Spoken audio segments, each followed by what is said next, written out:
Bienvenue dans l'émission Le Business du Fitness, le podcast pour comprendre le futur du fitness et inspirer tous les professionnels à devenir une meilleure version d'eux-mêmes. Je suis Andy, coach sportif depuis 20 ans et j'accompagne des coachs et des patrons de clubs à créer un business dont ils sont fiers. Avec ce podcast, je vous propose de rencontrer ensemble des personnes inspirantes. L'idée est de rentrer dans leur tête et de comprendre comment ils en sont arrivés là aujourd'hui. Si vous voulez recevoir toutes les notes de l'épisode, pensez à vous inscrire à la newsletter.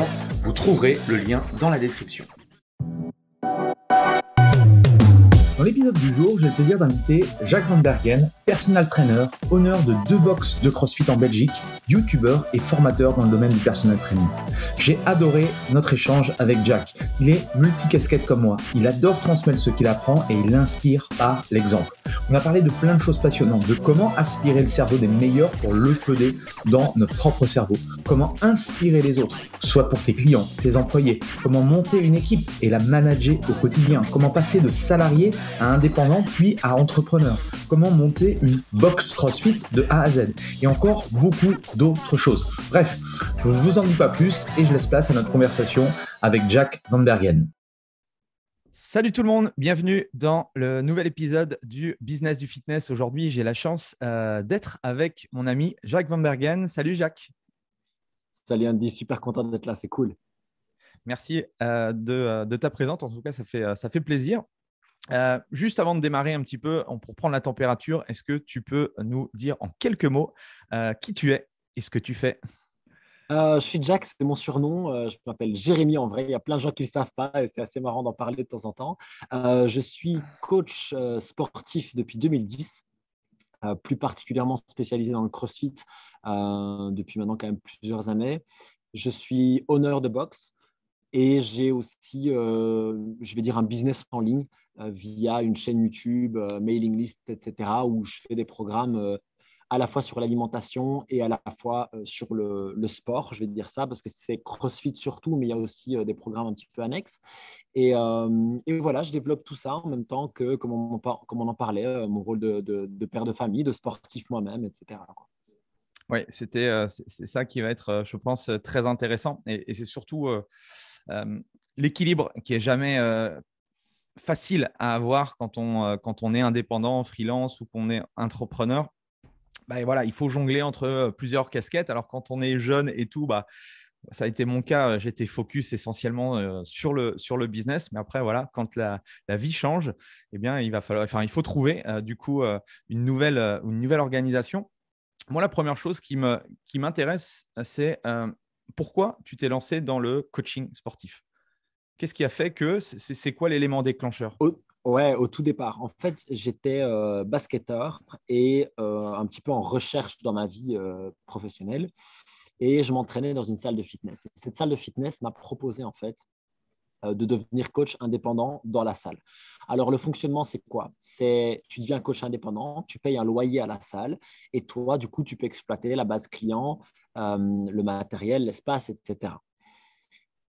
J'ai été propulsé là-bas avec une formation très rapide, 5 jours, trop rapide, je n'ai pas appris suffisamment et j'ai été parachuté finalement coach personnel avec très très peu de compétences et du coup avec une nécessité de rentrer de l'argent puisqu'il y avait un loyer qui tombait tous les mois. C'était quand même un gros challenge. Ça n'a pas très bien marché d'ailleurs au départ. Mais qu'est-ce qui a fait que moi, j'ai accroché au truc, c'est qu'en fait, à ce moment-là, je sentais vraiment les effets de cette partie fitness-musculation sur mon bien-être personnel et sur mon basket. Et je me suis dit, il y a un truc à aller chercher. Il y a un truc à faire. J'ai toujours aimé coacher. J'ai coaché très jeune dans le basket et j'ai toujours aimé ça. Je me dis, il y a un truc à faire. Chez moi, la pédagogie, l'envie de transmettre, c'est quelque chose de très fort depuis très longtemps. Et donc, voilà pourquoi je me suis lancé. Après, il y a plein d'autres raisons pour lesquelles je suis resté et j'ai développé d'autres trucs. Mais pourquoi je me suis lancé, c'est surtout ça. Ok. Et qu'est-ce que le basket t'a apporté ? Est-ce que ça te sert aujourd'hui, ce que tu as pu apprendre ou ce que tu as pu justement tester avec le basket dans ta vie de coach ou d'entrepreneur ?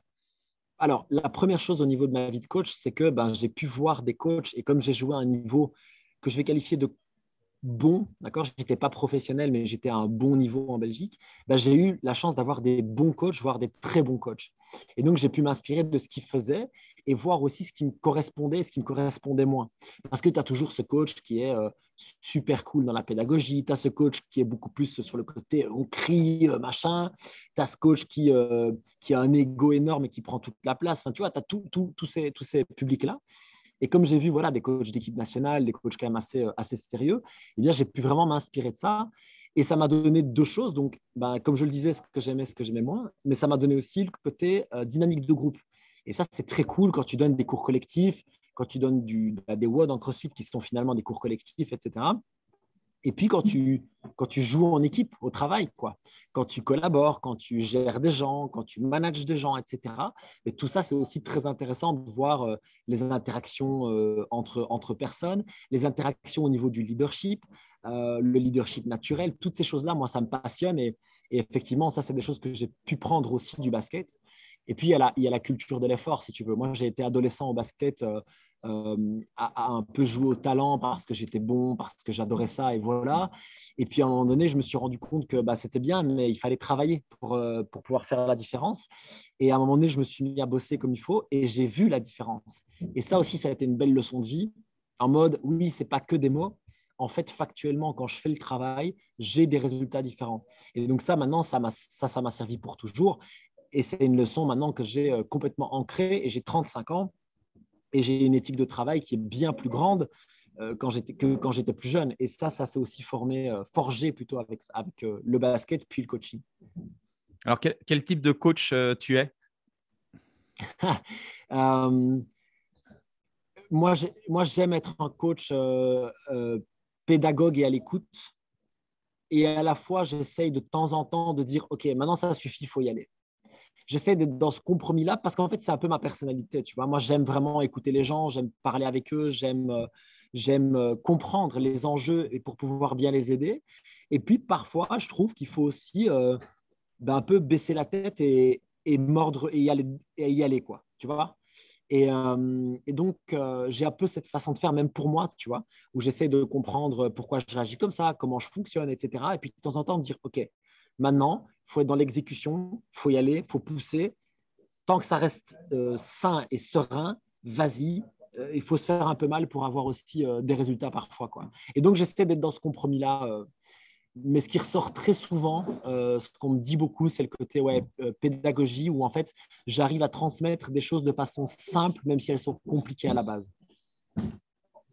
Ok, excellent. Et du coup, tes débuts en coaching, personal training, ça a été compliqué. C'était quoi qui était compliqué du coup?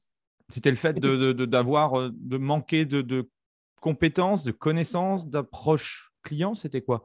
Bah, les trois, en fait, clairement, les trois mots que tu viens de dire, c'est exactement ça. Je manquais d'une part de compétences purement techniques, savoir quoi faire avec les gens, quoi leur apporter, à quel moment, etc. Je manquais de compétences ou plutôt de connaissances, comme tu dis, aussi dans comment est-ce que je vais pouvoir faire fonctionner mon business. Parce que finalement, je suis propulsé indépendant, donc ça veut dire que je suis ce que vous appelez auto-entrepreneur en France, c'est indépendant ici en Belgique. Donc, il faut gérer aussi tes finances, ta compta, il faut avoir un peu une idée de comment de faire des frais, etc. Je ne savais rien de tout ça. Et puis, aucune compétence pour démarcher un client, le garder, rien là-dedans, quoi. Et donc, j'ai ramé parce qu'en fait, le problème, c'est que moi, j'ai une histoire que je raconte toujours. J'ai une cliente qui vient me voir qui veut perdre du poids. Elle a 45. Elle veut perdre du poids, beaucoup de poids. Et en fait, elle a une épaule vraiment qui fonctionne pas bien, quoi, qui lui fait mal, qui la gêne, etc. Et dans notre approche, dans la formation personnel trainer, c'était beaucoup sur le mouvement en 3 dimensions, sur l'amplitude, la respiration, tu vois, beaucoup le functional training qui était hyper en vogue à l'époque. Et donc, moi, je suis un peu dans ce biais-là. Et quand je coach cette personne, je me dis, OK, il faut que je lui fasse perdre du poids, mais il faut surtout que je soigne son épaule. Et en fait, après quelques leçons, elle est allée trouver mon manager et elle m'a dit, et elle a dit à mon manager, écoute, Jack, il est super gentil, il a une super bonne énergie, mais on a un problème, c'est qu'il traite beaucoup trop mon épaule. Et moi, je suis venu pour perdre du poids, quoi. Je suis pas venu pour faire des trucs sur le Swiss Ball ou le Bosu, tu vois ce que je veux dire avec l'élastique, quoi. J'ai envie de bouger, de transpirer. Et ça a été une des plus grandes leçons parce que c'était au tout début. C'était ma première vraie cliente. Et je me suis dit, OK, il faut que je comprenne ce dont les gens ont besoin, mais il faut d'abord que je leur donne ce dont ils ont envie. Une fois que je leur donne ce dont ils ont envie, je pourrai alors, peut-être, s'ils le souhaitent, leur donner ce dont ils ont besoin. Ça a été une leçon incroyable. J'ai 12 ans de coaching maintenant et ça me sert toujours aujourd'hui. Et surtout quand je forme des jeunes coachs où je leur dis, tu penses qu'ils ont besoin de ça, mais qu'est-ce qu'eux veulent? Sois à l'écoute et commence par là. Donc, tu vois, une bonne leçon, quoi. Oui, surtout qu'en plus, si on est sportif et puis qu'on a un positionnement de personnes, on va dire, qui sont sédentaires, on a un filtre en fait de sportifs qui nous empêche de voir ce que ont besoin réellement des personnes sédentaires ou qui ne sont pas sportifs ou autres. Et souvent, il y a un décalage, quoi. Et on le voit en formation, c'est genre dans la programmation d'entraînement, tu te dis, mais ouais, ça, c'est éventuellement bon pour toi, mais est-ce que c'est bon pour la personne qui a 45 ans, qui a mal à l'épaule et qui n'a jamais fait de sport, quoi. C'est clair que c'est un excellent conseil. Et du coup, comment tu as résolu le problème? Tu as été chercher l'information, je suppose, te connaissant. Comment tu as fait pour, pour restructurer? Alors, excuse-moi une seconde, Benja. Je suis vraiment désolé, mais j'ai besoin de mon chargeur. Est-ce que tu peux me filer mon chargeur d'ordinateur? Il est dans ma pièce, tu sais. Ouais. Sur la table. Tu ne peux pas le louper. Je suis désolé, mais sinon, on va être coupé et ça me ferait trop de la peine parce que j'adore la discussion. Alors, ce que j'ai fait, en fait, c'est que moi, je suis un autodidacte à fond de balle. Et donc, j'ai cherché, quoi. J'ai cherché énormément. Et pour la petite anecdote, c'est comme ça que je suis tombé sur le CrossFit, en fait.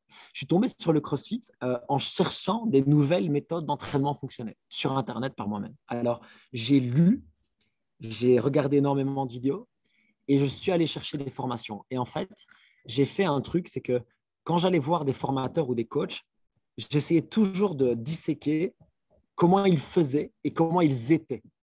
Tu vois, donc, quelles étaient leur façon de faire au niveau technique, merci beaucoup, au niveau technique, etc., mais aussi comment ils se comportaient en tant que leader, en interaction, etc., etc.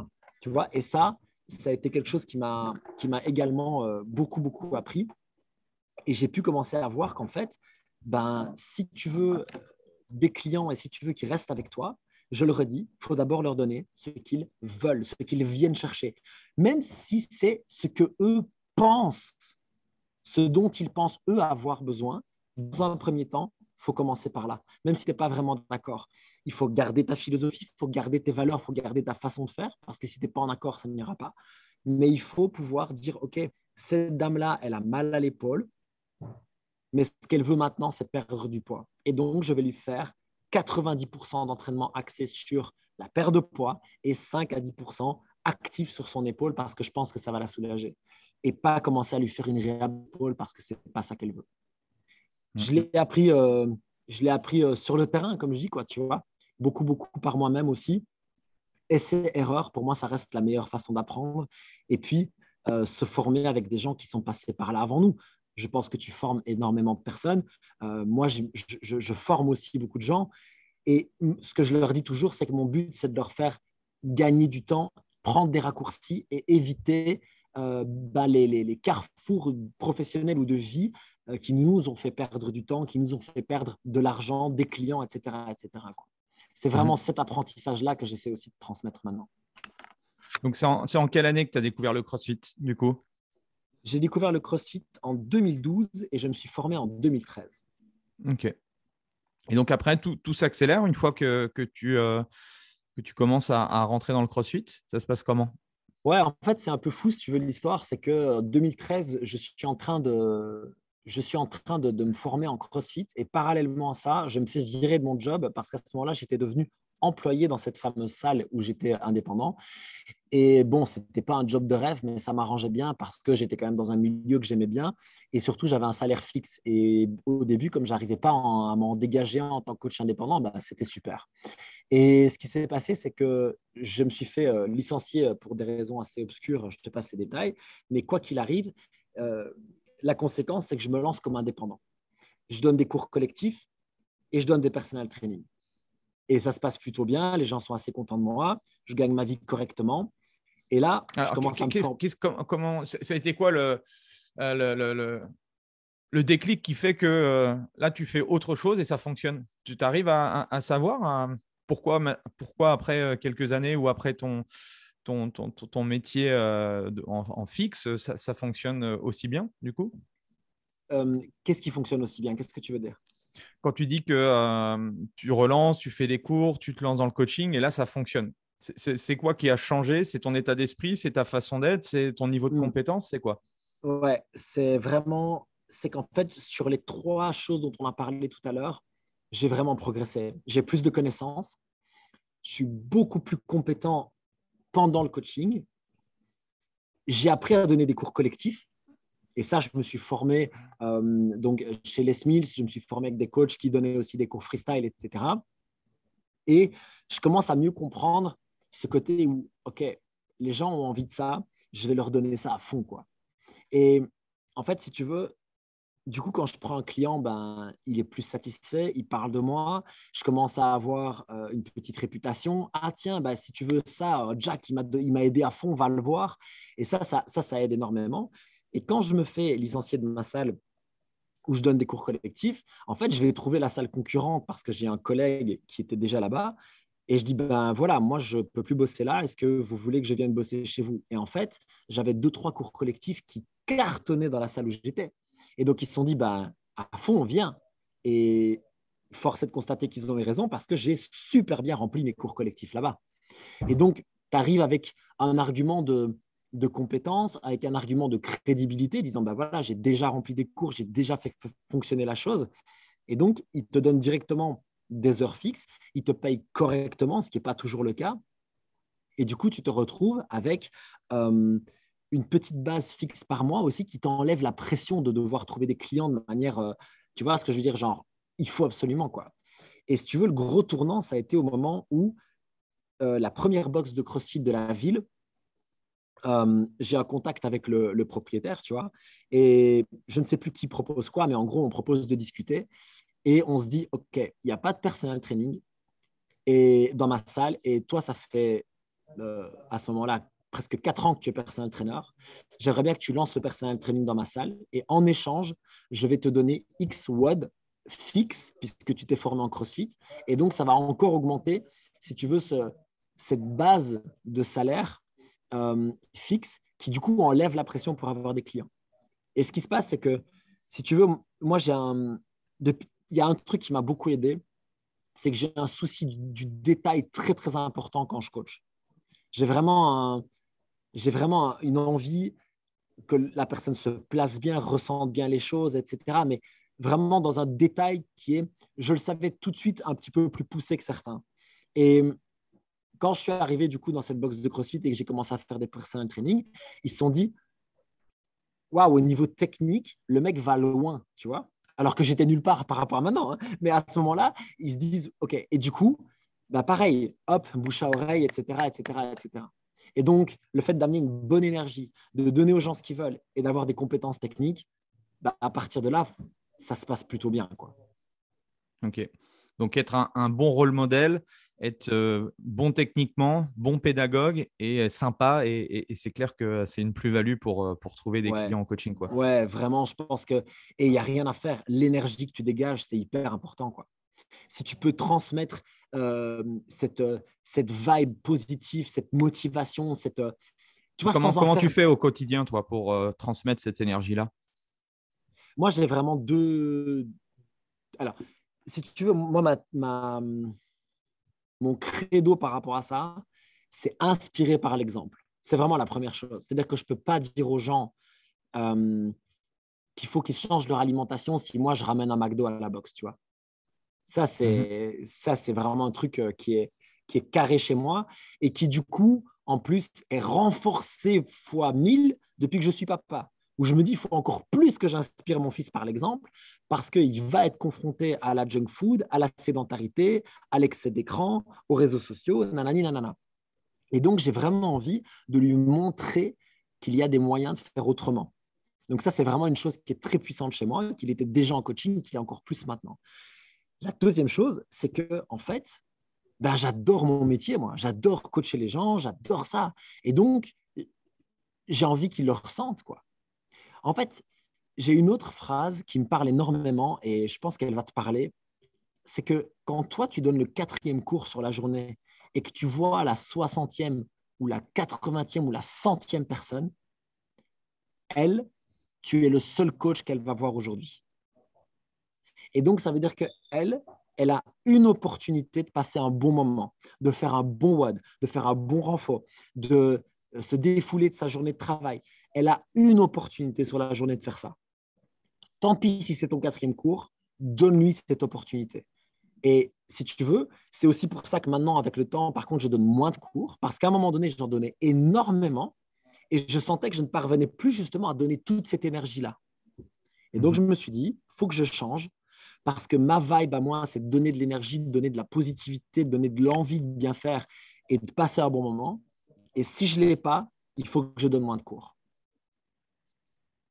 J'espère que ça répond à ta question. Oui, tout à fait. Et du coup, la suite, je suppose que voilà, tu as de plus en plus de succès.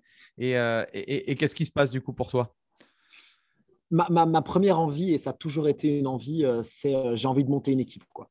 Je suis personal trainer, ça cartonne. Je me dis que si je forme 2-3 personnes, bah, on peut faire un groupe de personal trainer et on peut cartonner, quoi, tu vois. Et donc, je pars là-dessus et honnêtement, ça se passe plutôt bien. Alors, comment tu montes une équipe? La première chose, c'est que j'ai un ami d'enfance qui est passionné de CrossFit et qui est coach dans une salle. Et on se dit, tiens, on bosserait bien ensemble. J'ai pas mal de choses à t'apprendre. Tu vois, à ce moment-là, il avait à peine 6 mois de coaching, je crois, 1 an. Et donc, on collabore et tout.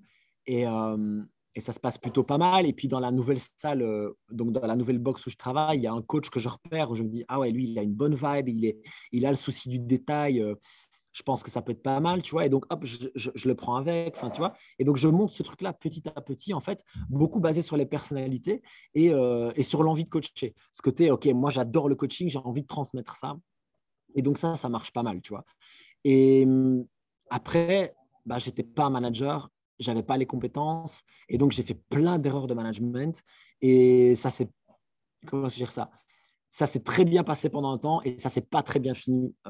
Alors, on n'est pas, c'est pas la guerre et tout, mais je dirais il y a un côté où je vois bien ce que j'ai mal fait et je vois bien ce que eux ont mal fait et la dynamique du groupe, si tu veux, à un moment donné, a fini par péricliter. Mais par contre, ça nous a appris tous plein de choses. Ça a lancé la carrière de un ou deux, ou en tout cas, ça a boosté plutôt la carrière de un ou deux. Donc voilà, ça c'était très très cool. Et parallèlement à ça, en fait, justement, dans cette équipe qui s'appelait, alors en fait, le Jax Team, il vient de là, en fait. Il vient de ce groupe de personal trainers.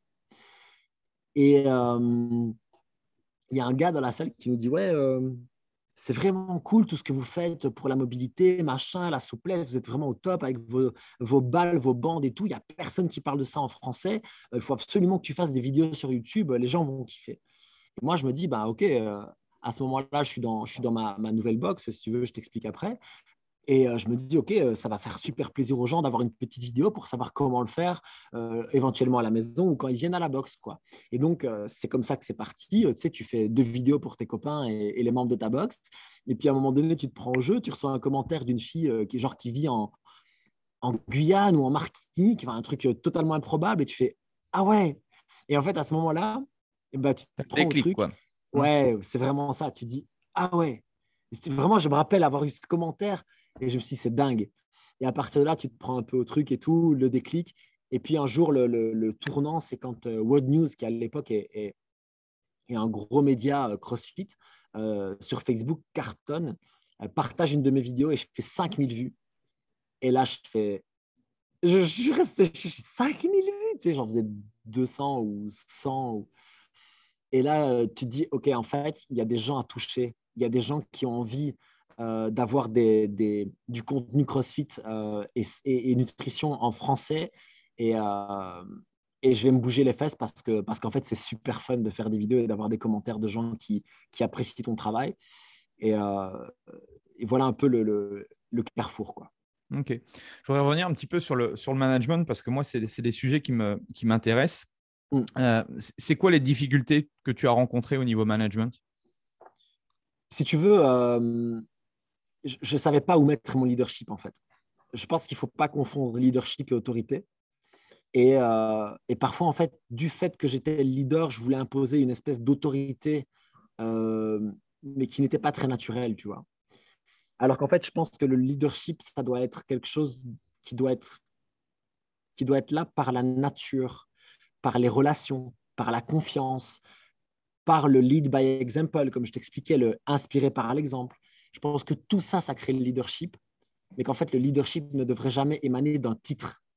C'est pas parce que c'est moi le chef sur le papier que du coup, j'ai un leadership qui te correspond et qui va fonctionner. Et ça a été vraiment un truc où moi, je me souviens avoir voulu imposer des choses de façon autoritaire, parfois même un peu arbitraire, juste parce que je pensais que c'est ce qu'il fallait faire.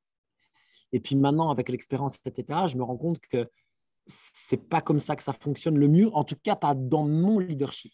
Il y a des gens qui mènent par la peur, il y a des gens qui mènent par le fait d'écraser les autres, tu vois. C'est pas du tout ma manière de faire.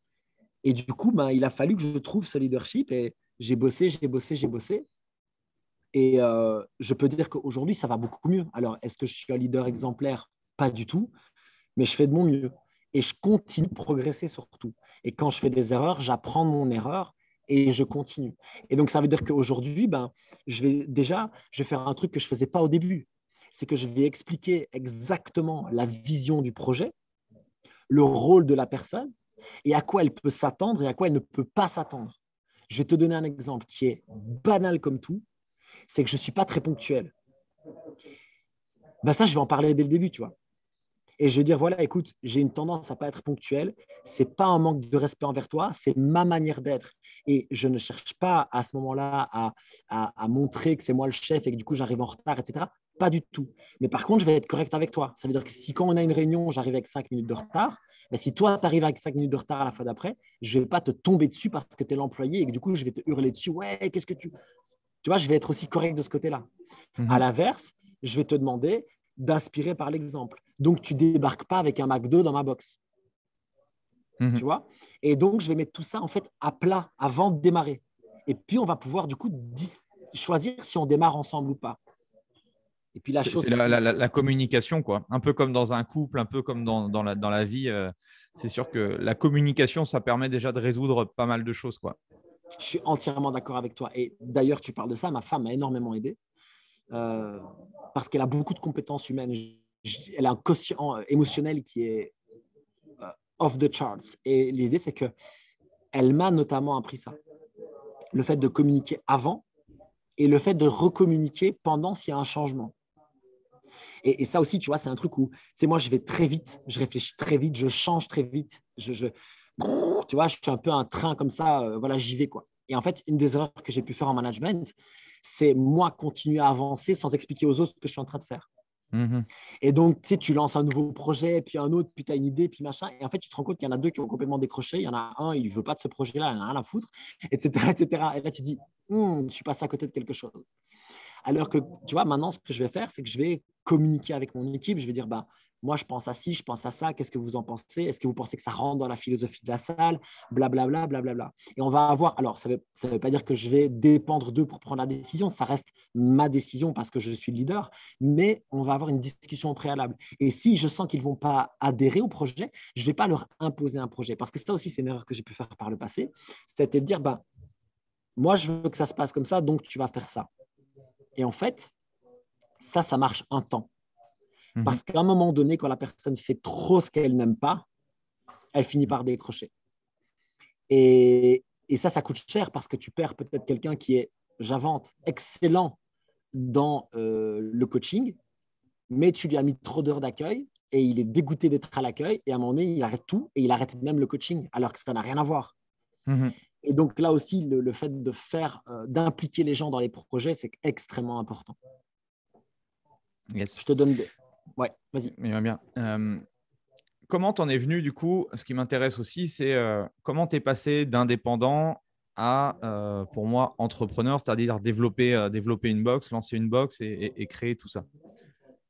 Il y a eu deux gros changements. Si tu veux, à un moment donné, dans cette première box de la ville, l'entente entre les deux associés n'était plus bonne. Et un des deux associés s'est même un peu brouillé avec le reste de l'équipe et notamment avec moi. Et en fait, l'autre personne, l'autre associé, a repris une salle de CrossFit au centre de la ville et on s'est associé à 3 en fait pour la reprendre. J'étais associé minoritaire, c'était vraiment elle, la gérante, c'est toujours elle d'ailleurs, la gérante, on me dit la boss quoi, mais directement. C'est à Liège, hein, c'est bien ça que je me Oui, trompe c'est pas. ça, Ouais, exactement. Donc en fait, si tu veux, on était à CrossFit Liège et on a, en fait, ils ont créé CrossFit Liège Centre et puis quand ils se sont séparés, un a pris un a pris l'autre. Et nous, on a rebrandé CrossFit Liège Centre en CrossFit Ember, donc avec Amy et Kaza. Et donc, c'était vraiment la box d'Amy. Et si tu veux, déjà cette étape-là, le fait d'investir, je crois que j'ai mis à peu près 20 000 euros sur la table à ce moment-là. Tu vois, c'est déjà une grosse somme, une partie que j'avais empruntée. Enfin, tu vois, j'étais vraiment à fond déjà dans cette idée-là. Et je me dis, ouais, c'est cool, c'est un beau projet, ça me parle et tout. Et à côté de ça, je montais mon truc de personal training. Et puis, petit à petit, est venue la chaîne YouTube. Et à un moment donné, je me suis dit, il y a une dynamique qui est très importante à comprendre, c'est que pendant tout ce temps-là, moi, je suis resté indépendant, en fait. Je n'étais pas payé comme salarié ni comme gérant de la salle. J'étais coach indépendant et je facturais à ma salle. OK. Et si tu veux, à un moment donné, ce qui s'est posé à CrossFit Ember, c'est que moi, j'avais des projets en plus. J'avais une chaîne YouTube, j'avais envie de donner des formations, des séminaires. J'avais envie de tester des choses. Je me suis formé avec StrongFit en parallèle. J'avais envie de tester des entraînements différents. Et en fait, à CrossFit Ember, autant physiquement que je pense psychologiquement, il n'y avait pas la place pour ça. Et j'adore CrossFit Ember et je m'entends super bien avec mon associé. Et du coup, je n'avais pas du tout envie de lâcher ça, mais j'ai eu envie en plus d'avoir un espace à moi. Un espace où je peux faire mes vidéos, où je peux tester des trucs, où je peux recevoir un séminaire. Si je veux fermer la box en week-end pour faire une formation, je peux le faire. Tu vois, toutes ces choses-là. Ton laboratoire, quoi. Exactement. Et voilà CrossFit Recan. Voilà pourquoi CrossFit Recan est né. Exactement, mon laboratoire. Et si tu veux, là encore, aujourd'hui même, on était en train de réfléchir à, OK, il nous faut une nouveauté parce qu'on a un problème, il nous faut une solution. Je vais réfléchir, ah ouais, j'ai cette idée-là, je pense que ça peut cartonner. Et ça, c'est vraiment un truc qui me passionne, tu vois. Avoir ce côté, pour moi, un entrepreneur, c'est ça. Un entrepreneur, c'est quelqu'un qui apporte des solutions. Les gens ont un problème, les gens, le consommateur, peu importe, et on apporte des solutions. Et j'aime cette idée. Être orienté solution, c'est vraiment un truc qui me fait kiffer. Et penser au next step, c'est vraiment quelque chose que j'aime profondément. Voilà pourquoi je me suis lancé dans la création d'une box. Après, ça a été très difficile parce que je pense qu'en France, c'est un peu pareil, mais chez nous, en Belgique, c'est extrêmement compliqué d'avoir des financements pour le CrossFit. Déjà, pour le fitness, c'est la misère, mais alors pour le CrossFit, c'est carrément très, très, très compliqué. Et donc, je me suis très lourdement endetté de façon très compliquée. Enfin, ça a été vraiment, voilà. Et puis, par contre, CrossFit Recan, c'est un projet fabuleux parce que c'est un endroit où, comme je te dis, je peux avoir ma philosophie, mes tests, une équipe qui adhère à fond. Parce que s'ils n'adhèrent pas à fond, ils ne se sentent pas bien, en fait. Parce que là, si tu veux, l'identité de la boxe est tellement forte et tellement ancrée que si tu ne t'y sens pas bien, tu t'y sens mal. Tu vois ce que je veux dire? C'est trop étouffant, quoi. Et donc, il y a cette vibe-là qui me parle énormément. Et le côté entrepreneur, c'est quelque chose qui me parle depuis très, très longtemps. Et là, voilà, j'ai 2 sociétés. Je suis associé dans une 3e. J'aime bien ce côté-là, en fait. J'aime ce côté créer des nouveaux projets avec des gens que j'aime bien et qui sont compétents. C'est vraiment un truc qui me passionne beaucoup. Et d'ailleurs, sur certains projets, j'essaie un maximum de quitter un peu être dans l'entreprise et être un peu plus sur le business, tu vois, en dehors avec du recul et tout. Mais ça reste difficile parce que je suis quand même un artisan. J'aime être sur le terrain, j'aime être avec les gens, etc. Et donc, ce compromis-là, il n'est pas toujours évident à trouver. Mais ça reste par contre totalement passionnant. Yes. Quand est-ce que tu as su que tu avais cette âme d'entrepreneur et que tu voulais créer des choses et monter des entreprises? Pour moi, ça a été vraiment flagrant quand j'ai monté cette équipe de personal trainer. Ça a été vraiment le moment où je me suis dit, ça, c'est ma vibe. Avoir des gens avec moi, former des gens, les voir se développer le business avec eux, augmenter le chiffre d'affaires, pouvoir leur donner plus de salaire, augmenter ma qualité de vie. Tout ça, je me suis dit, ouais, c'est un truc de fou, ça me fait trop kiffer, il faut qu'on y aille, quoi. Et ça a commencé de là et ça ne s'arrêtera plus. C'est ma vie maintenant. C'est apprendre, transmettre, créer des projets. C'est un kiff extraordinaire, quoi. C'est quoi les grosses erreurs, si vous avez fait, enfin, si tu as fait des erreurs avec tes associés ou autres pour lancer une box? Il y en a qui nous écoutent, qui aimeraient du coup se lancer également, mais qui hésitent. C'est quoi les conseils que tu pourrais leur donner? Je pense que la toute première chose, c'est de te rendre compte que quand tu deviens owner de box, à moins que tu aies quelqu'un d'autre qui s'en occupe pour toi, tu vas être bien plus gérant d'entreprise que coach, athlète ou quoi que ce soit d'autre. Ça, il faut en avoir conscience. C'est-à-dire que tu ne vas pas ouvrir une box pour pouvoir t'entraîner toute la journée, sauf si tu as quelqu'un qui gère la salle pour toi. Mais si c'est toi, tout seul, avec un coach, tu vas devoir faire les papiers, le nettoyage, l'organisation, l'horaire, etc., etc. Tu ne vas pas avoir le temps d'avoir une qualité de vie confortable pour t'entraîner toute la journée. Ou alors, ou peut-être que tu vas te donner tous les cours, tu vas être crevé. Enfin, je pense que là-dessus, il faut avoir une discussion, une réflexion d'abord avec toi-même et puis une discussion avec tes associés éventuellement sur qui va prendre quel rôle. L'autre chose, c'est que c'est une vraie aventure et il faut se rendre compte que ça prend du temps avant de dégager un revenu confortable. Et donc, il faut être prêt à ça aussi. Il faut être prêt au fait que peut-être que les premiers mois, tu vas travailler pour pas beaucoup d'argent. Peut-être que tu vas avoir du mal à engager des gens, mais moi, je t'invite à le faire le plus tôt possible. Parce qu'en fait, je ne sais pas quel est ton point de vue, Andy, là-dessus, mais je serais très intéressé de l'avoir.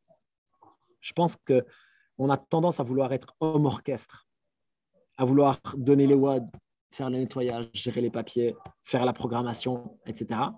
Et qu'en fait, le plus tôt possible, je pense qu'il faut déléguer un maximum de choses qui ne sont pas dans ta zone de compétence. Et tu vois, ici, moi, je me suis retrouvé, ce n'était pas du tout le projet de base, et je me suis retrouvé à gérer la salle moi-même. Et je l'ai fait parce que c'était ma salle, et donc, voilà, j'y suis allé. Mais je n'ai pas aimé ça, en fait. Et plus le temps passe, plus je me rends compte que je n'aime pas ça. Moi, je ne suis pas un gestionnaire du quotidien. Je ne suis pas un manager du terrain, tu vois. Ce n'est pas mon truc. Moi, tu vois, si on prend les profils du E-Myth avec l'artisan, le manager et l'entrepreneur, moi, je suis totalement artisan-entrepreneur, quoi. Je ne suis pas manager pour un bal. Quand tu te rends compte de ça, ce qui est cool, c'est de faire appel à des gens qui le sont à ta place, quoi. Le plus dur, c'est de s'en rendre compte. Hein. Et la deuxième chose, c'est de prendre des directives pour changer ça, parce que c'est sûr que sinon, tu vas droit dans le mur, quoi. Je suis entièrement d'accord avec toi. Et c'est une des erreurs que nous, on a faites. Nous, mes associés et moi encore à CrossFit Reca. C'est de dire, OK, on va tout faire.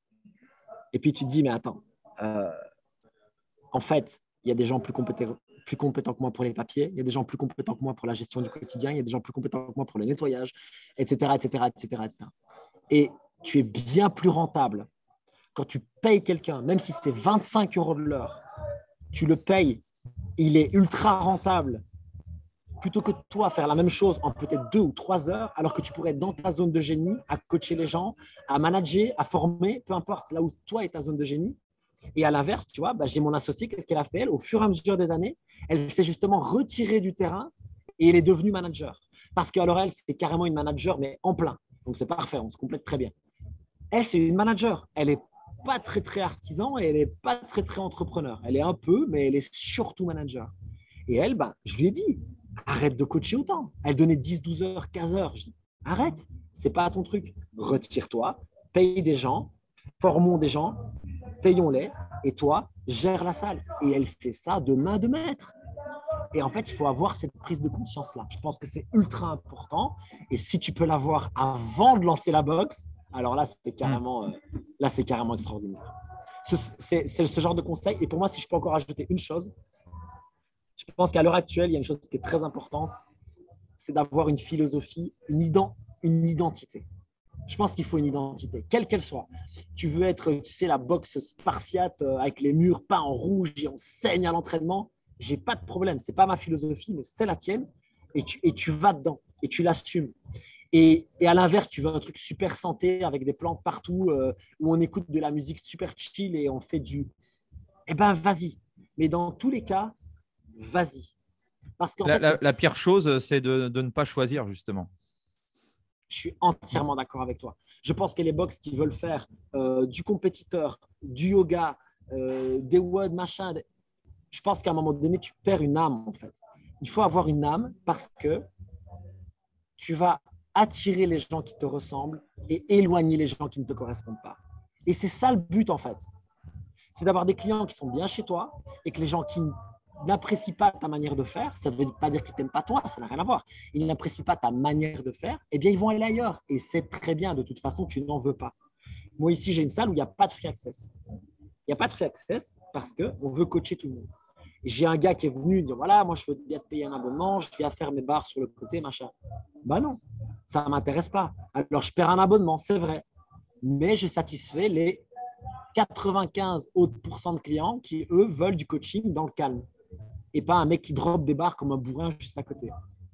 Et en même temps, il y a des salles pour ce mec-là où ils aiment ça et c'est très bien. Je respecte ça à fond de balle. Moi, j'adore me défoncer sur des entraînements, prendre des barres lourdes, tout ça, c'est très gai. C'est pas ça que je remets en question. C'est juste qu'il faut une identité et il faut la tenir. Et par contre, je te rejoins, Andy, il faut choisir et c'est dur. Parce que choisir, ça veut dire non à des gens. Et donc, ça veut dire rater des abonnements. Et au début, comme tu as besoin d'abonnements et de cash, c'est dur. Mais à long terme, ça portera ses fruits. J'en suis sûr. Je l'ai suffisamment vu maintenant. Comment tu crées cette identité? Tu incorpores ton équipe? Comment tu fais, comment tu pourrais donner quelques conseils du coup pour ceux qui ont peut-être une box et qui n'ont peut-être pas encore réfléchi à tout ça? Qu'est-ce que tu pourrais leur dire? Pour moi, la toute première chose, c'est que tu te poses tout seul avec ton cahier et tu notes ce que toi, tu veux être l'identité de ta salle. Tu l'écris noir sur blanc. Il faut que ce soit des phrases et il faut que tu puisses l'expliquer à quelqu'un qui ne fait pas de crossfit. Il faut pas que ce soit, je pense que le snatch, machin, on s'en fout. C'est quoi l'identité de ta salle pour quelqu'un qui ne fait pas encore de crossfit et qui va te découvrir? La deuxième chose, ça c'est l'étape 1. La deuxième étape, c'est forcément de la communiquer. Et la troisième étape, c'est de l'implémenter sur le terrain, de la faire transpirer de partout grâce à tes coachs. C'est-à-dire que tu ne peux pas dire l'identité de ma salle, c'est la positivité et le sourire et avoir un coach. Et toi, tu fais la gueule. Exactement. Tu ne peux pas. Tu ne peux pas. Et donc, comme ici, par exemple, une de nos valeurs profondes, c'est l'alimentation anti-inflammatoire, eh bien, j'ai aucun coach qui bouffe mal. Aucun. Parce que quand ils bouffent mal, ils se sentent mal, ils voient bien qu'ils ont moins d'énergie, ils comprennent pourquoi parce que je leur explique, etc., etc. Et alors, ça ne veut pas dire qu'ils sont tous parfaits et moi, je ne le suis pas non plus et on fait des erreurs et voilà, on s'en fout. Mais ils sont dans cette idée de, OK, l'alimentation a un rôle à jouer dans ma qualité de vie, dans le fait que j'inspire les autres à avoir une meilleure vie, donc je mange du mieux que moi je peux aujourd'hui, par exemple.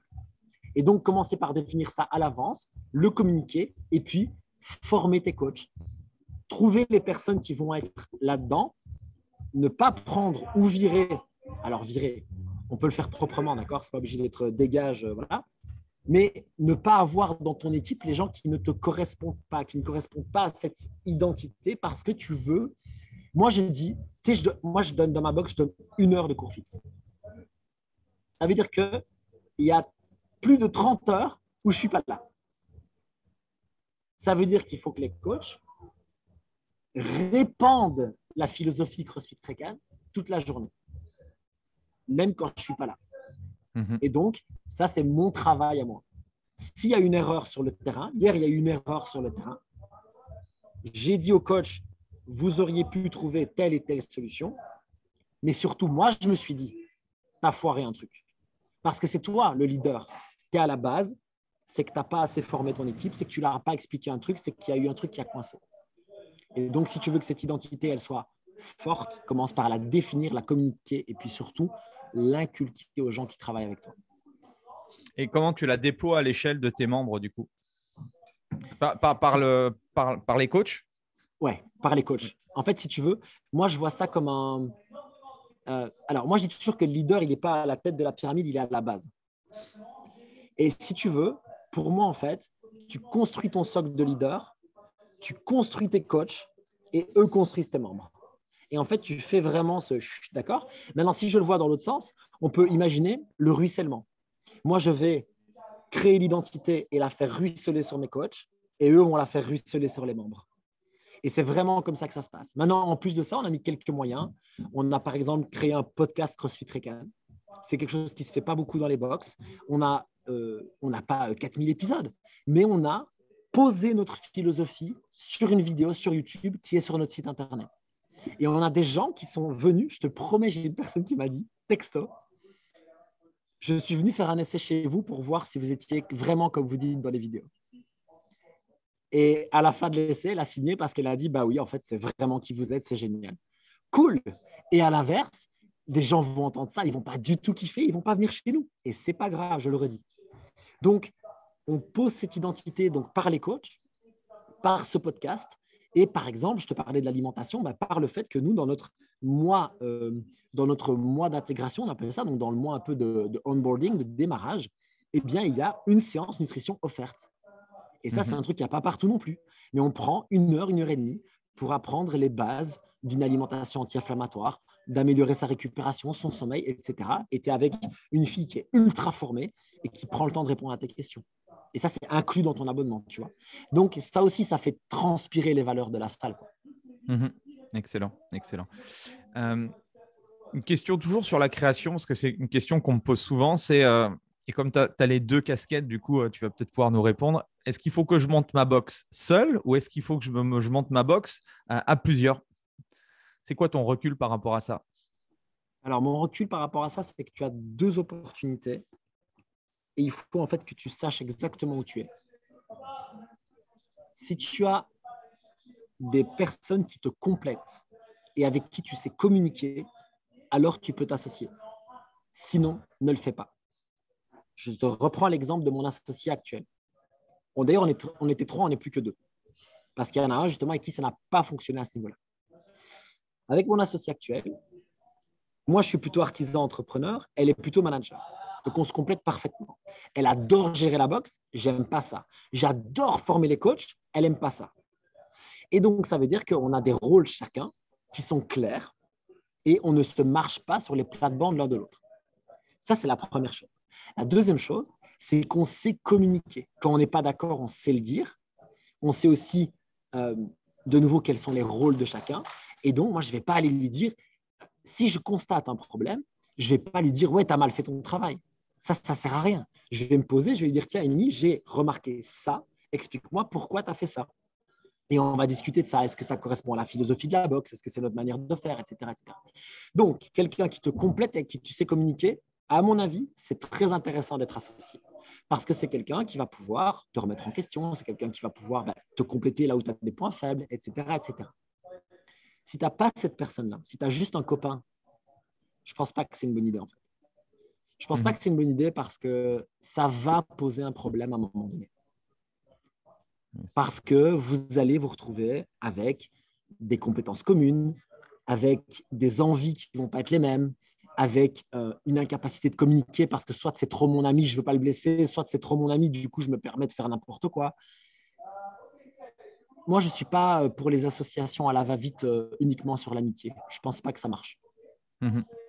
Encore une nouvelle fois, c'est toujours, voilà, il faut bien poser le contexte, le cadre et voir effectivement si ça peut déboucher sur une relation professionnelle, même si les amitiés… Après, moi, j'écoute beaucoup de podcasts où je lis beaucoup de choses sur la vie d'entrepreneuriat. Tu as des success stories avec des associations de potes, tu as des déchirements, enfin, tu as un petit peu de tout. Donc, c'est vrai que c'est difficile. Je ne sais jamais vraiment donner une opinion tranchée parce que voilà, je pense que ça se vit. Et puis, voilà, comme tu le dis, la communication, elle est hyper importante dès le début, quoi. Ouais, moi, je mettrais vraiment tout là, en fait. Pour moi, la question d'est-ce que tu t'associes ou pas, c'est est-ce que tu peux avoir quelqu'un avec qui tu sais communiquer, même en cas de galère. C'est ça, en fait, la question. Et si tu as quelqu'un avec qui tu sais dire, écoute, ça ne va pas, il faut qu'on se pose et qu'on trouve des solutions, ça ira toujours, en fait. Ça ira toujours. C'est pour ça que j'ai extrêmement confiance, par exemple, dans la relation avec ma femme. C'est parce qu'on a eu 2-3 moments très compliqués et on s'est posé, on a trouvé des solutions. Et ça, déjà, bah, ça règle pas mal de problèmes, quoi. Le seul souci, c'est que quand on démarre et qu'on n'a jamais vécu de problématiques ou de difficultés, bah, c'est dur de savoir comment on va réagir ou comment va réagir l'autre. Donc, c'est ça qui est complexe. Ouais, c'est vrai. C'est quoi ta vision du CrossFit, toi? Comment ça va, enfin, quelle est ta vision sur le court terme? Parce que quand tu as démarré, il y avait très peu de boxe. Aujourd'hui, je pense que voilà, ça s'est démultiplié, d'où l'intérêt d'avoir une identité forte, d'avoir un positionnement, etc. Il y a eu des changements aussi au sein de CrossFit, pas mal de choses. Voilà, on entend beaucoup de choses. C'est quoi ta vision des choses par rapport à ça? Du côté du business ou du côté de la méthode? Non, le business. Le business. Je pense que le CrossFit va devoir continuer à marquer sa différence, son écart avec les salles qu'on appelle Global Gym, donc salles de fitness traditionnelles, et particulièrement avec le low cost. Je pense que le CrossFit doit apporter un service. Je pense qu'on doit coacher. Je pense qu'on doit être avec les gens et je pense qu'on doit leur donner et qu'on doit du coup monter nos prix. Moi, je le vois comme ça. Je pense que le CrossFit doit coûter plus cher, mais que ce prix doit se justifier à 100% par la qualité de coaching et d'accompagnement. Ça, c'est vraiment ma vision. Et ça fait quand même, je te dis, 10 ans que j'ai découvert, 9 ans que je suis formé et j'ai collaboré pour l'ouverture de cette box en 2015. Tu te rends compte qu'en fait, les gens sont prêts à payer plus d'argent si c'est justifié. Moi, j'ai aucun problème à prendre un truc qui coûte plus de sous si derrière, je vais avoir plus de résultats.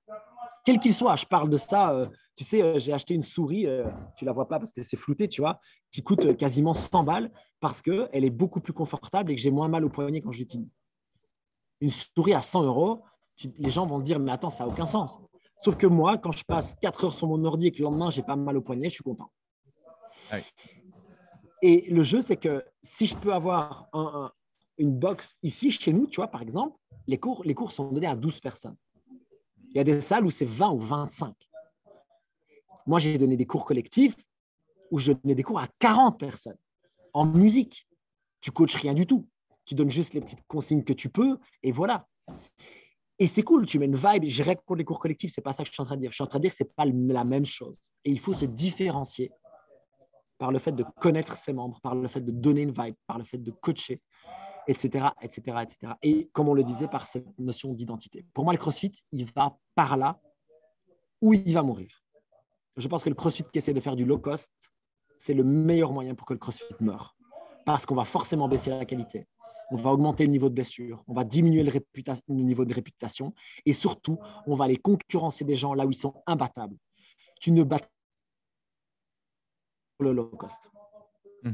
Ça n'existe pas. Chez nous, c'est Basic Fit. En France, je pense que vous avez Fitness Park et ce genre de salle. Est-ce que je me trompe? Oui, Basic Fit aussi. Tu ne battras jamais Basic Fit sur le low cost.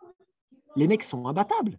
Ils ont des moyens phénoménaux et ils sont ultra spécialisés là-dedans. Ils savent exactement les superficies à avoir, les gens à placer, les offres à faire. Tu ne les battras pas. Donc, différencie-toi. Va là où toi, tu es bon et donne un maximum de ça. Moi, je pense vraiment que c'est par là que ça va. Mais je serais curieux d'avoir ton avis, par contre. Ah ben, moi, j'ai le même avis que toi dans le sens où, et on l'a bien vu avec ce qui s'est passé avec la Covid ou autre, c'est qu'on est dans un business à la fois d'humain, mais on est dans un business de coaching. Et moi, j'ai une philosophie. Je pense que le métier de personal trainer a évolué et a évolué à une vitesse depuis 2 ans de manière exponentielle. J'appelle ça un peu le coaching holistique et tout ce qui tourne autour de cette philosophie-là. C'est qu'aujourd'hui, bien sûr que je suis peut-être le coach de Ginette le mardi dans son WOD de 17h à 18h. Mais je pense que si on va aller plus loin, et notamment par rapport à ce que tu disais, on est dans un business de transformation où les gens ont besoin d'avoir des résultats, eh bien, je dois donner beaucoup plus à Ginette et je dois être présent en fait dans sa vie en dehors du WOD, tu vois. Et là, ça nécessite du coup une autre réflexion, une autre organisation, forcément un pricing plus cher parce que c'est clair qu'à un moment donné, si on veut apporter plus de résultats, il va falloir sans doute mettre plus de choses en place. Donc, bref, il y a toute une autre réflexion. Mais moi, je crois beaucoup effectivement à davantage, une nouvelle fois, de professionnalisme. On va augmenter du coup le service et on va devenir beaucoup plus premium. Et tu en as parlé, nous, l'axe aussi hyper important, il y a la nutrition, il y a le sommeil, il y a la gestion du stress. Il y a qu'est-ce que je fais si je m'entraîne 3 heures chez toi, mais qu'est-ce que je fais étant donné qu'il y a 168 heures dans la semaine, qu'est-ce que je fais les 165 heures autres en dehors de ta boxe. Enfin, il y a toute cette culture-là. Je pense c'est ça qui est aussi, moi, qui m'excite dans ce métier-là, c'est qu'il y a encore… il y a encore plein de trucs à explorer. Ouais. Je suis à fond avec toi. Ouais. Je suis à fond. Donc, ouais, je pense que c'est depuis, moi, ça va faire 22 ans que je suis dans le fitness, tu vois, ça continue encore de s'accélérer, quoi. Et c'est ça qui est très excitant. Et les gens, enfin, une partie des gens, je dis pas tout le monde, parce que tout le monde n'a pas cette vision-là, mais je vois en discutant avec nos membres ou autres que les gens ont besoin de plus, quoi, tu vois. Et même chose, ils ne vont pas t'apporter la solution parce qu'ils sont pas dans ton business, ils ne connaissent pas un petit peu. Par contre, si toi, tu leur apportes des choses, eh bien, ils se disent « Ah ouais, tiens, ça, c'est intéressant ». Un peu comme les personnes qui disaient « Ah ouais, tiens, ça serait intéressant de faire ce type de vidéo. » Ou… Exactement. Il y a plein de choses à mettre en place et à découvrir par rapport à ça. Donc, je te rejoins sur cet esprit du coaching. Et du coup, comment toi, ça se matérialise dans les box pour apporter plus d'expérience client, de qualité, de résultats? Qu'est-ce que tu mets en place avec tes membres? Est-ce que du coup, ils ont des packages avec du one-to-one, avec du groupe, avec de la nutrition? Comment ça se passe? On n'a pas encore mis de package one-to-one ici et c'est un projet. Pour 2 raisons. La première c'est que il y a eu le Covid et ça nous a complètement coupé l'air. En fait, si tu veux, moi, j'ai fait mon ouverture officielle, l'inauguration le 27 avril 2019 et moins d'1 an plus tard, on était fermé. C'est compliqué en 1 an de développer tout ce que tu veux développer. Il faut du temps, il faut une base client, il faut vraiment, voilà. Et puis, tu es fermé, tu réouvres, tu ne sais pas trop ce qui va se passer, tu n'oses pas lancer des trucs, et boum, la fermeture, 8 mois. Et ça a été violent. 8 mois, ça a été long. Et donc, grosse difficulté, parce que là, très honnêtement, c'est même plus une question de qu'est-ce que je développe, c'est est-ce que je fais survivre ma salle. C'est tout. À ce moment-là, j'ai la tête dans l'eau, il faut que je trouve un moyen de respirer, quoi. Et donc, on a juste fait tout ce qu'on pouvait pour s'occuper à fond des gens qu'on avait et essayer de trouver des nouveaux et dire, espérons qu'on ne ferme pas une 3e fois et on va faire le max pendant ce temps-là, quoi. Donc, ça a ralenti tout ça. Et l'autre chose, c'est un manque un peu de place et de personnel ici.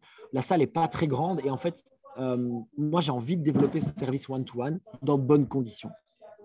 Je pense que tu ne fais pas un personal training sur 2 mètres carrés alors qu'il y a 2 WOD qui sont en train de donner juste à côté, quoi. Je pense que ce n'est pas, tu vois. Parce qu'en plus, moi, je suis un personal trainer à la base, tu vois. Donc, je vois très bien la nécessité d'être dans une collaboration avec ton client, de pouvoir lui parler dans le calme, toutes ces choses-là. Bref, on va développer ça. Une des choses qu'on a mises en place, c'est vraiment les cours à 12. Pour moi, ça joue une grosse différence. Honnêtement, j'ai donné des cours à 12, j'ai donné des cours à 15, j'ai donné des cours à plus. Pour moi, à 12, on est vraiment bien et on pourrait même diminuer. D'ailleurs, on donne du small group training pour toute la partie technique, apprentissage, etc. Et ça aide aussi énormément. Qu'est-ce qu'on fait pour le côté extra? Ça se joue par exemple avec les podcasts. On donne des conférences sur l'alimentation. On donne cette fameuse séance nutrition qui est accompagnée de conseils, de recettes, etc. qu'on envoie aux gens. On parle aussi de mindset dans notre podcast. Mais je voudrais faire plus. Honnêtement, je voudrais faire plus. Et c'est un des projets. Par exemple, je pense qu'on a une grosse carte à jouer sur toute la partie santé, mobilisation, capacité à bien bouger sur la longévité. Une des pires choses qui arrivent à l'être humain, c'est qu'avec l'âge, il perd son indépendance, sa capacité à bouger de bonne façon seul. On vit plus longtemps qu'avant, mais on ne vit pas plus longtemps en bonne santé qu'avant. Ça, c'est interpellant, tu vois. Tu te rends compte qu'en fait, avec les progrès de la médecine actuelle, on devrait vivre probablement jusqu'à entre 100 et 120 ans et pas être déshabilité avant 100 ans, en fait. Et là, tu te dis, OK, mais il y a la qualité de l'alimentation, du sommeil, le stress, l'anxiété, l'alimentation, etc., etc., etc., etc. Et moi, c'est sur toutes ces choses-là aussi que j'ai envie de jouer. Et donc, on va aussi développer, on va aller plus loin, si tu veux, sur la partie alimentation et sur la partie longévité du mouvement. Par exemple, on a créé un cours chez nous qui est, on appelle ça le WOD to Move, qui est spécialisé pour les seniors, pour les gens qui reviennent de maladies, d'opérations. On a quelqu'un qui revient, par exemple, de s'être battu avec un cancer, de la chimio, etc. Et pour les gens qui ont des blessures ou des grosses incapacités, typiquement obésité excessive, etc. Et mettre ces gens-là en meilleure santé, c'est tellement fort que je me rends compte qu'on va devoir aller plus loin que juste donner des cours, comme tu le dis. On va devoir accompagner les gens en dehors. On a, par exemple, là, on a lancé un service de one-to-one en nutrition, ce qui est déjà excellent. On n'avait pas ça avant parce que je n'avais pas la main-d'œuvre pour. Et là, j'ai quelqu'un qui est très compétent et que les gens adorent. Donc, je pense que ça va très bien marcher. Voilà, on a encore beaucoup de choses à faire, mais je suis comme toi. Je pense que c'est l'avenir, en fait. La gestion de l'anxiété, du stress, de l'alimentation, du sommeil. En fait, on va améliorer la qualité de vie des gens de manière encore plus grande que quand ils viennent faire 3 fois du CrossFit 1 heure par semaine. Et cette découverte du web marketing, du coup, parce que je sais que tu es un des rares à t'intéresser un petit peu à tout ça, comment c'est venu? Est-ce que c'est le fait du coup de te lancer dans YouTube qui a fait que par effet boule de neige, tu t'intéresses un petit peu à l'univers de l'infoprenariat? Comment ça t'est venu tout ça? Ouais, ça a commencé par là, effectivement, en fait. Donc, je faisais YouTube et tout. Et j'étais au tout début. Et j'avais peut-être 1000 ou 2000 abonnés. Et tu vois, il y avait un gars qui avait lancé une chaîne à une époque et qui m'expliquait un peu des trucs et tout. Et c'était super intéressant. Et puis rebelote, quoi, autodidacte. Donc, moi, quand je me mets dans un sujet, en fait, tu vois, ma femme, elle rigole parce qu'un jour, j'ai voulu acheter des écouteurs intra pour le sport, tu vois. Ouais. Et moi, en fait, pendant 3 jours, j'écoute tous les podcasts, tous les reviews, je lis, je plonge dedans et j'arrache tout. Et après 3 jours, je dis OK, je prends ma décision, tu vois. Et en fait, je fais ça avec tout. Et donc, le jeu, c'est que le web marketing, à un moment donné, je me suis dit OK, YouTube, c'était trop cool. Comment ça fonctionne, quoi? Ouais, voilà. J'ai envie de le développer. J'ai envie de toucher plus de monde et de gagner plus d'argent. Comment on fait? Alors, juste une chose, je veux le préciser parce que pour moi, gagner plus d'argent, c'est très important parce qu'en fait, c'est un outil extraordinaire. Et les gens qui disent le contraire, ils n'ont rien compris. C'est un outil extraordinaire. Alors c'est très, très, très, très tabou dans notre domaine d'activité, que ce soit dans le domaine du fitness ou dans le CrossFit ou autre. Quand on parle généralement d'argent, tu vois, on t'insulte presque. Moi, je me souviens quand j'ai commencé le blogging en 2010 et que j'ai commencé à partager des trucs en parlant d'argent, de machin, on m'a dit, mais non, mais toi, il faut que tu arrêtes de coacher, tu penses qu'à l'argent, tu ne veux pas entraîner les gens. Et en fait, les gens font effectivement des amalgames, alors que pour moi, plus tu as d'argent, plus tu peux impacter plus de monde, quoi. Voilà, tu as tout dit. C'est dramatique. En Belgique, c'est déjà un tabou. J'ai l'impression qu'en France, c'est encore pire. Il y a vraiment un côté où on ne peut pas parler d'argent, alors qu'aux États-Unis, tu te dis bonjour et on te demande combien tu gagnes, quoi. Et je ne dis pas que c'est mieux. Je dis juste que pour moi, on devrait pouvoir en parler. Un jour, j'ai dit à mes coachs, parce qu'il y en a un, tu vois, il est très… lui, c'est l'artisan. Voilà, c'est l'artisan pur et dur. Il veut être sur le terrain, il veut être avec les gens, il veut rien faire d'autre, il s'en fout, il veut être avec les gens. Je dis parfait. Et un jour, je lui dis, tu sais, il y a juste une chose qu'il faut que tu considères, c'est que le jour où on n'a pas assez de clients, on n'a plus de box et tu ne peux plus travailler. Et là, j'ai vu vraiment ah ouais, en fait, l'argent, c'est quand même important finalement. Tu vois ce que je veux dire? Mm. C'est un outil. Ça me permet d'engager plus de personnes, ça me permet d'acheter plus de matériel, ça me permet d'acheter une nouvelle caméra pour faire machin, ça me permet d'engager quelqu'un pour faire plus de vidéos. Tu vois, c'est un outil extraordinaire. Et je ne sais plus du tout pourquoi je parlais de ça, mais je suis entièrement d'accord sur le fait qu'il faut lever ce tabou, qu'il faut pouvoir en parler. D'ailleurs, il y a tellement de coachs qui gagnent mal leur vie et qui arrêtent de bosser dans leur passion parce qu'ils ne savent pas gagner leur vie. Apprenez à gagner votre vie, quoi. Faites-le. C'est nécessaire, en fait. Si vous voulez vivre de votre passion, vivre de votre passion, c'est aussi gagner un salaire de votre passion, que ce soit en auto-entrepreneur, en entrepreneur ou en salarié, peu importe. Mais apprenez à le faire. Tu as eu des blocages, toi? Tu as eu des blocages liés à l'argent? Ouais, de ouf. Ah, ouais. Mais de ouf. Ah oui, oui. Parce que moi, je viens d'une famille. Tu as une petite anecdote là à nous partager? Ben ouais. En 2014, c'était l'année où je combinais cours collectifs, WOD et personal training. Et je gagnais très bien ma vie. Et en fait, j'avais aucune notion de rien. Et en fait, comme moi, j'ai pas eu. Alors, j'ai jamais manqué de rien, soyons très clairs, d'accord? J'ai jamais eu faim, etc. Mais j'ai eu des conditions de vie financières pas toujours faciles. J'ai souvent eu envie d'acheter des choses que je ne pouvais pas me payer, tu vois, que ma famille ne pouvait pas me payer ou que moi, je ne pouvais pas me payer plus tard. Et donc, en 2014, je me suis un peu vengé. J'ai un peu, tu vois, je suis un peu allé en mode, allez, c'est bon, l'argent rentre, tu vois, je vais mettre une bouteille plaisir, en soirée. Quoi. Ouais, voilà, je vais acheter une voiture qui est un peu trop chère, je vais mettre une bouteille en soirée, je vais X, je vais Y, je vais Z.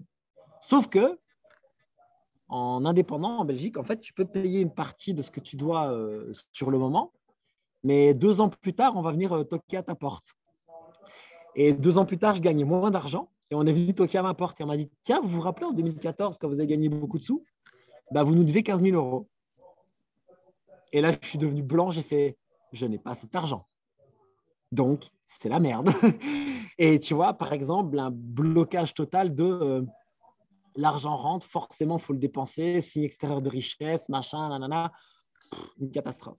Et j'ai eu un autre blocage qui a été très important, c'est en fait, j'ai toujours dit que je voulais gagner beaucoup d'argent, mais la fois où ça s'est présenté, en fait, je me suis auto-saboté parce que dans ma famille notamment, et je me rends compte que c'était une croyance limitante chez moi, en fait, si tu avais trop d'argent, forcément, tu n'étais pas totalement quelqu'un de bien. Tu avais forcément un problème. Il y avait forcément un problème. On ne sait pas, mais il y avait un problème. Tu vois, c'était très, très nébuleux comme ça, mais voilà. Et en fait, tu te rends compte que en fait, ça va juste te donner plus de moyens d'être encore plus qui tu es déjà. Alors, je pense que si tu es un connard et qu'on te file de l'argent, tu vas être un gros connard. Et puis, je pense que si tu es quelqu'un de bien qui veut faire le bien et qu'on te donne de l'argent, ça va juste t'aider à plus faire le bien, tu vois. Et moi, j'ai envie de gagner plus d'argent, je ne m'en cache pas. J'ai envie de gagner plus d'argent parce que j'ai envie d'abord d'offrir un vrai confort de vie à ma famille. C'est quelque chose de très important pour moi. J'ai envie… j'ai pas une tu vois, par exemple, moi, je ne suis pas très, très branché à avoir plein de choses matérielles et tout. Maintenant, ça m'est complètement passé, je m'en fous complètement. Mais par contre, pouvoir me dire que je vais offrir une bonne éducation à mon fils, je vais pouvoir, je sais pas, le faire manger des aliments de super qualité, tu vois, des choses comme ça, c'est quelque chose qui me, tu vois, ça me fait vibrer, quoi. Et puis me dire que je vais pouvoir engager plus de gens, peut-être ouvrir une autre salle, donner un travail dans leur passion à des gens, c'est quelque chose que j'adore. Moi, j'ai 5 employés maintenant. J'adore ça. Je me dis, je fais quelque chose de bien, quoi. J'ai une personne qui a quitté un job alimentaire qu'elle n'aimait pas pour venir bosser pour moi dans sa passion. T'imagines? C'est énorme. Oui, c'est sûr. Mais ça passe par l'argent. Point, en fait. Et donc, oui, à un moment donné, web marketing, en me disant, voilà, il faut gagner plus de sous, on fait comment? Bon, alors, dis-nous comment, tu as 2 minutes là, comme les marketeurs sur certaines publicités Facebook, comment devenir richissime avec une chaîne YouTube en 2 minutes. Ok, alors le bon plan, et ça, c'est pas ce que moi je fais bien, mais ce qu'il faut faire, c'est mixer viralité et crédibilité de compétences. Donc, il faut que tu montres aux gens que tu es extrêmement compétent et que tu crées des vidéos qui sont virales. À partir de là, tu peux faire des dégâts énormes parce qu'en fait, tu vas devenir une espèce de mythes. Et donc, un très bon exemple là-dessus, à son échelle à lui, c'est Stan Leloup de Marketing Mania. Il fait des vidéos qui sont des documentaires quasiment qui ont vraiment une notion de viralité dedans qui est très forte. Et à côté de ça, il te prouve que le mec est compétent de A à Z dans sa thématique. Le mec, c'est un tueur. Et donc, en plus, il est intouchable parce que tu ne le vois jamais nulle part ailleurs. Il est sur ses programmes et sur sa chaîne YouTube.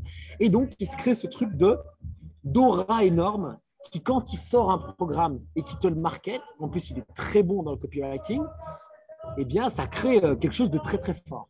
Donc, crédibilité de compétences, viralité et identité très forte. Et à partir de là, tu crées un produit qui répond à un besoin de ton audience, tu te formes ou tu le fais faire par quelqu'un qui va être bon pour le vendre, donc soit via le copywriting, soit via des vidéos, bon, même si elles vont être scriptées, ces vidéos, mais tu fais ça et voilà.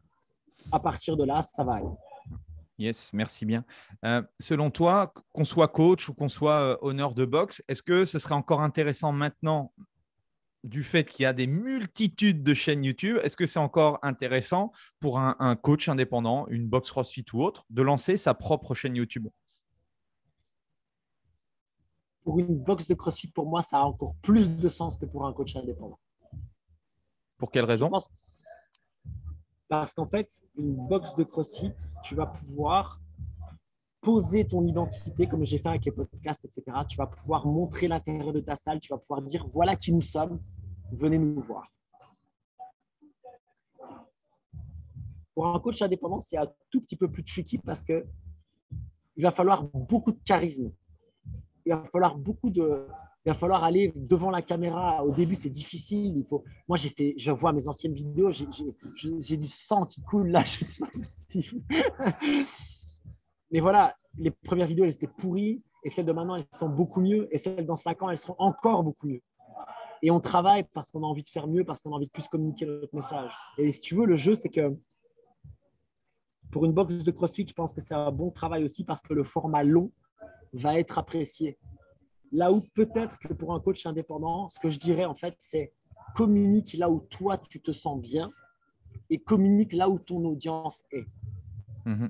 Et donc, nous ici, on a une population qui est plutôt sur le 30-45 que sur le 18-25. Donc, forcément, sur YouTube et dans une certaine mesure sur Facebook et maintenant un petit peu Instagram, j'ai beaucoup plus démarché mon audience que sur TikTok. Mais si je suis personal trainer de 21 ans et que mon truc à moi, c'est le bodybuilding, tu as peut-être plus intérêt à être sur TikTok que sur YouTube. Une nouvelle fois, ça va être encore le positionnement et qui va déterminer effectivement l'outil marketing adéquat pour te faire connaître. Exactement. Et pour moi, ça doit vraiment aller dans les deux sens. Un, c'est où est mon audience. Deux, c'est où est-ce que moi, je me sens bien. Et je vais te dire, moi, mon réseau social, mon délire, c'est YouTube. Quand les gens scrollent sur Insta, moi, je scrolle sur YouTube. J'adore ça. C'est mon truc, quoi. Du coup, forcément, je me sens à l'aise dans le fait de faire des vidéos YouTube. Je suis aujourd'hui, ça me changera peut-être, incapable de faire des vidéos TikTok. Je ne sais pas comment on fait. Je vais faire des vidéos de merde, en fait. Ça va être des… Alors que, parce que je ne me suis pas formé, parce que je ne sais pas comment la plateforme fonctionne. Je sais très grossièrement, mais je n'ai pas de compétences. Alors que YouTube, je connais très bien YouTube. Tu vois? Yes. Donc, c'est aussi ça qui est important. Donc, le modèle économique sur YouTube, même si je le connais, pour ceux qui ne connaissent pas trop un peu, qu'est-ce qu'on peut faire avec YouTube? Parce que voilà, c'est bien beau de faire des vidéos. Comment on pourrait monétiser ça si on était, par exemple, owner de box, par exemple? Voilà. Donc, en fait, il faut comprendre une chose, c'est que vous soyez personal trainer ou owner de box, vous ne gagnerez pas d'argent avec les pubs YouTube. Okay? Cyprien et ses copains gagnent de l'argent parce qu'ils font des millions de vues. Moi, je n'ai aucun problème à parler d'argent, tu vois. Les mois, les bons mois, sans que ce soit des gros mois, je gagne plus ou moins 1 000 $. J'ai 140 000 abonnés. 1 000 $. Tu fais quoi avec 1 000 $? Ça fait 850 €. Tu fais rien. Moi, je paye un gars pour faire mes vidéos plus cher que ça. Donc, je perds de l'argent, en fait. Donc, ça, c'est la première chose qu'il faut savoir. Comment est-ce que vous allez faire derrière? Par contre, vous allez pouvoir monétiser, en fait, justement, votre identité, votre compétence. C'est ça, en fait, que vous devez mettre en avant. Et donc, quand vous allez pouvoir prouver votre compétence et votre identité, les gens vont vouloir venir dire « Ok, mais en fait, où est-ce qu'on vous trouve? Ok, mais en fait, qu'est-ce que vous offrez, etc. » Alors, si tu es honneur de boxe, tu peux soit faire en sorte que les gens veuillent venir chez toi parce que tu es compétent et que l'identité que tu transmets leur correspond.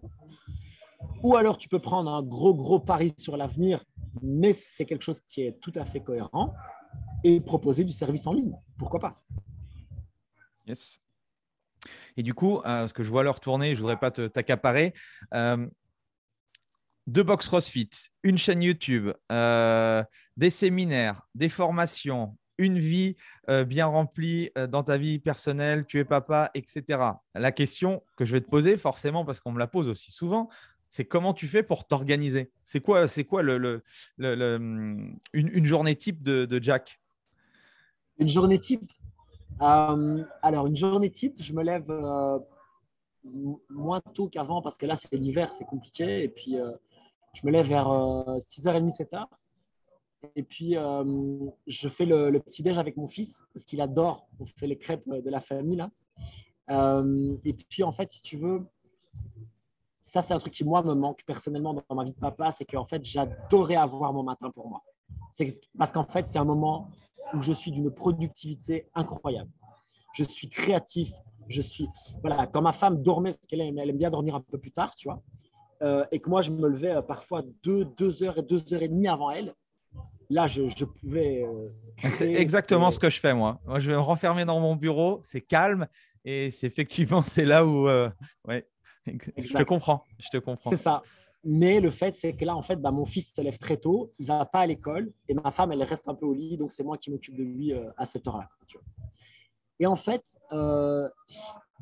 mes journées vont quand même varier, mais globalement, ce que je vais faire à ce moment-là, c'est que je vais essayer d'être le plus productif possible le matin parce que j'aime ça, parce que je suis très concentré, parce que je peux vraiment envoyer, quoi. Je peux améliorer un de mes programmes, je peux faire de la programmation, je peux faire scripter une vidéo. C'est vraiment le moment où mon cerveau va vraiment très, très bien, quoi. Dans un monde idéal, je m'entraîne sur le temps de midi à peu près. Entre 10h30, 11h et 14h, c'est vraiment mes heures idéales pour m'entraîner. C'est là que je me sens le mieux. Et en fait, ça me redonne un super coup de boost pour l'après-midi. L'après-midi, je vais plus avoir tendance à être dans la gestion avec les gens. Donc, je vais avoir une formation avec mes coachs, je vais avoir un job, on va bosser avec ma nutri sur un programme, on va chercher à l'améliorer, tu vois, voilà, etc. Et en fait, je vais finir mes journées assez tôt. Je vais finir mes journées vers 18h, maximum 19h. Alors, je dis assez tôt parce que pour moi, c'est tôt. En fait, avant, je finissais mes journées plus tard. Mais maintenant, en fait, je prends du temps pour avoir une vie de famille. Et donc, je coupe à ce moment-là. En fait, comme je dis, moi, il y a un moment donné, en fait, le moment où je commence à cuisiner, en fait, mon travail n'existe plus. J'ai toujours mon téléphone disponible parce qu'il y a une poignée de personnes qui ont mon numéro s'il y a une vraie urgence. Mais jusque-là, depuis que mon fils est né, il y a 2 ans et demi, on ne m'a jamais appelé. Je coupe tous les réseaux sociaux, je coupe Internet, en fait. Et là, à ce moment-là, je fais le repas, on mange, on va lire des livres ensemble avant de mettre notre fils au lit, tu vois. Et le soir, soit on va se regarder une série avec ma femme, mais soit mon fils va dormir trop tard et alors on va directement au lit, je lis un petit peu ou quoi et je vais dormir. Ça, c'est une journée typique. Et tu remarques qu'il y a 2 moments où je fais la cuisine. C'est quelque chose d'important pour moi de donner ça à ma famille. Peut-être qu'un jour, j'externaliserai ça, mais pour le moment, j'ai trouvé personne qui correspond à mes standards, qui sont assez élevés en termes de qualité au niveau nutrition. Et puis, il y a un truc que j'adore faire quand j'en ai l'occasion, c'est de m'entraîner une fois plus en intensité, renforcement musculaire, crossfit, machin en journée et faire un cardio le soir. J'adore ça parce que ça me switch de ma journée ça me réoxygène et je passe une soirée encore 2 fois meilleure. Donc ça, c'est aussi un truc que j'aime énormément. Et puis, une fois ou 2 sur la semaine, je vais prendre du temps aussi pour tourner des vidéos. Soit une matinée et ou une après-midi et parfois encore une 3e fois, où là, je vais à la fois tourner les vidéos de mes programmes, tourner les vidéos de ma chaîne YouTube, etc. etc. Tu es sur une fréquence de combien en termes de vidéos? De publication? Ouais. Entre 2 et 3 vidéos sur Jack's Team. Par mois? À 2 par semaine. Par semaine? Ouais. Entre 1 à 2 vidéos sur ma chaîne Jack's Team Coaching par semaine. Et puis, il y a toutes les vidéos de mes programmes. Donc là, par exemple, dans mon programme Abdo Recto Verso, je suis en train de tourner en fait toutes les séances en live. Donc, je les fais en fait en complète de manière à ce que les gens puissent les suivre avec moi. Donc ça prend énormément de temps aussi, tu vois. Mais ça, c'est un truc ponctuel. Je fais pas ça tout le temps, quoi. On a une grosse cadence, mais en fait, je parlais de ça avec quelqu'un récemment, tu vois, et j'arrive de plus en plus à déléguer mon travail. Et en fait, tous ces temps que je me libère, je les passe dans ce qu'on appelle ma zone de génie, tu vois. Et moi, je pense que ma zone de génie, c'est apprendre et transmettre. J'apprends très bien, je fais des très bons liens et je suis un bon pédagogue. Et donc, créer des vidéos, ça me vient extrêmement naturellement. Je pourrais en tourner 10 par semaine, en fait. Mais sans problème. Si j'avais que ça à faire, je tournerais 10 vidéos par semaine sans problème.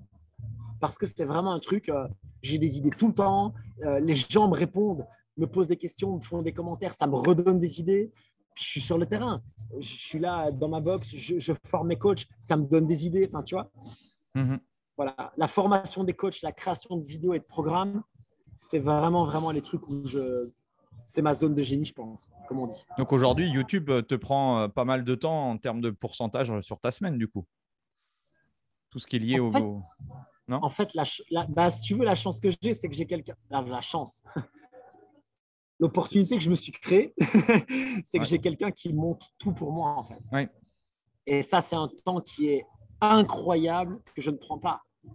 Et donc, ça change tout parce qu'en gros, moi, j'arrive, lui, il met la caméra, machin, tac, tac, tac. Et moi, j'arrive, j'ai qu'à shooter ma vidéo. Donc, si ma vidéo, elle dure 30 minutes de shooting, Après, c'est moi qui m'occupe par contre de toute la partie référencement sur YouTube. Ça me prend en moyenne 30 minutes. Donc, je vais dire que pour une heure, pour une vidéo, je vais peut-être passer 1 heure. Une grosse vidéo, je vais faire des recherches avant, etc. Je vais passer 4-5 heures. Donc là, ça, c'est vraiment les grosses vidéos. Mais en moyenne, une vidéo, ça va me prendre 1 heure. C'est pas ouf. C'est pas ouf. Tu vois ? C'est quoi ton échec préféré ? Mon échec préféré, ça a été sans discussion, ça a été les échecs avec mes anciennes équipes. J'ai vraiment 2 équipes de travail que j'ai construites et qui ont périclité. Et ce sont mes échecs préférés parce que j'ai tellement appris, tellement appris dans l'humain, dans ce que les gens veulent dans leur travail, dans ce que les gens veulent dans leur vie. Et aussi comprendre que ce n'est pas parce que moi, je veux quelque chose que les autres le veulent. Ce n'est pas parce que moi, j'ai une vision de la vie que c'est la leur. Et ce n'est pas à moi d'imposer ma vision de la vie. À moi, c'est à moi d'imposer mon identité et ma philosophie et à toi de voir si ça te correspond ou pas. Mais ce n'est pas à moi de te l'imposer à toi. C'était énorme.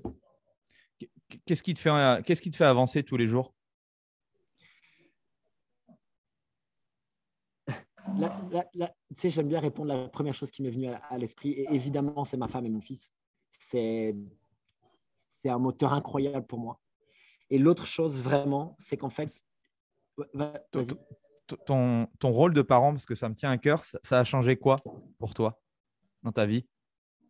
Mon rôle de parent, en fait, ça a décuplé mon envie d'inspirer par l'exemple et de faire le bien autour de moi pour que mon fils voie et sente que j'ai envie qu'il soit bien.